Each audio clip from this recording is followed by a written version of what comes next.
में अदालत के आदेश के बाद ज्ञानवापी परिसर के तहखाने में पूजा शुरू हो चुकी है, लेकिन यही बात ओवैसी को चुभ रही है और अब वो ऐसे बयान दे रहे हैं जिससे लोग भड़के हैं। देखिए।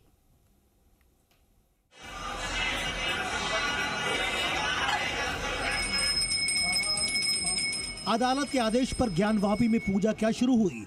असदुद्दीन ओवैसी जैसे नेता तिलमिला उठे। ओवैसी को ज्ञानवापी में पूजा करते श्रद्धालुओं की आस्था नहीं दिखी भी तो सिर्फ 6 दिसंबर।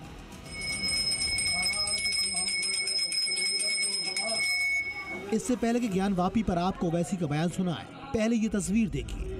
ज्ञानवापी परिसर के तहखाने में मौजूद मूर्तियों की पूजा की ऐसी तस्वीर दुनिया 3 दशकों के बाद देख रही थी। अदालत के आदेश के बाद आधी रात को बैरिकेडिंग से रास्ता बनाते हुए व्यास जी का तहखाना खोल दिया गया और उसके बाद ज्ञानवापी परिसर में मौजूद नंदी जी की आंखों के सामने रहने वाले व्यास जी के तहखाने में पूजा शुरू हो गई।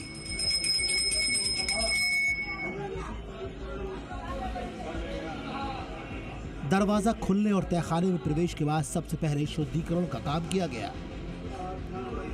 पूजा शुरू हुई, वहाँ हम लोग जो प्रवेश किए अंदर जो है तो वहाँ गंगा जल से शुद्धिकरण किया गया है और अंदर जाकर के जो आकृतियाँ बनी हुई हैं उन लोगों का शुद्धिकरण हुआ खंभे में और पूजन वहाँ से शुरू हुआ और जो वहाँ मूर्तियाँ थी उन लोगों का भी पूजन शुरू हुआ। पूजा तो हुई, लेकिन उसके बाद ओवैसी की प्रतिक्रिया भी आई। ऐसी प्रतिक्रिया जिससे मुस्लिम समुदाय भड़के। ओवैसी ने 6 दिसंबर की याद दिलाई। 6 दिसंबर यानी जब अयोध्या में बाबरी ढांचा गिराया गया था, उसके बाद देश दंगों की आग में जलने लगा था। हाँ, 6 दिसंबर दोबारा हो सकता है इस देश में। 6 दिसंबर दोबारा हो सकता है, क्यों नहीं हो सकता है भाई? 86 हुआ, फिर हो सकता है जब जीबी पंत थे, दोबारा हो सकता है इस तरह। ओवैसी को 6 दिसंबर अब क्यों याद आ रहा है, जबकि फैसला तो कोर्ट ने दिया है। न्यायपालिका का वो फैसला आप बड़ी जल्दी मान लेते हैं जो आपके पक्ष में हो, लेकिन जो नहीं है वो गलत। AIMIM के अध्यक्ष वाराणसी कोर्ट में इस फैसले को प्लेसेस ऑफ वर्शिप एक्ट का भी उल्लंघन बता रहे हैं और निशाना साध रहे हैं PM मोदी पर। आज जिन्होंने जो फैसला लिया है वो तो पूरे केस को डिसाइड कर दिया उन्होंने। अरे आपने एक तो कितने 93 के बाद से अब तक वो खुद कह रहे हैं कि वहाँ पर कुछ नहीं हो रहा था। अब मस्जिद के तहखाने को आप दे रहे हैं तो फिर आपने तो पूरा केस ही डिसाइड कर दिया। भाई कितने साल हो गए? 93 से अब 30 साल हो गए। हाँ, और उसमें मूर्तियाँ कहाँ हैं, कैसे मालूम उनको? तो ये प्लेसेस ऑफ वर्शिप एक्ट का वायलेशन है।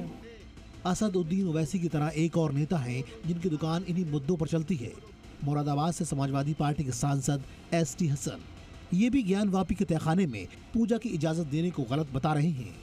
लेकिन हमारा ये मत है कि सुप्रीम कोर्ट के आदेशों का इंतजार करना चाहिए था और उसके बाद ही कोई फैसला लिया जाता। मुस्लिम नेता कोर्ट के फैसले को मानने को तैयार नहीं है, जबकि यूपी के डिप्टी CM ब्रजेश पाठक इसे प्रभु की इच्छा बता रहे हैं। सर, कल कोर्ट का फैसला सब प्रभु की इच्छा है। हर हर महादेव। सर, कोर्ट में फैसला चल रहा है तो अभी अब इस पे हम क्या कहेंगे, सब प्रभु की माया है। केंद्रीय मंत्री और बीजेपी की फायर ब्रांड नेता साध्वी निरंजन ज्योति ने कोर्ट के फैसले का स्वागत किया। लगे हाथ यूपी के पूर्व CM मुलायम सिंह यादव पर हमला बोल दिया। दृष्टिकोण रख करके मुलायम सिंह ने मना किया था। पूजा पद्धति वहाँ बरसों से चल रही थी और ये माननीय न्यायालय ने आदेश दिया है क्योंकि वहाँ पूजा हमेशा होती रही और होती रहनी चाहिए, क्योंकि एक हिंदू परंपरा में देवी देवता की पूजा बहुत आवश्यक है।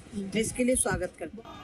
ज्ञानवापी पर कोर्ट के फैसले से एक पक्ष उत्साहित है तो दूसरा पक्ष फैसला सुनने को तैयार नहीं है। अब देखना होगा कि ये बहस क्या मोड़ लेती है।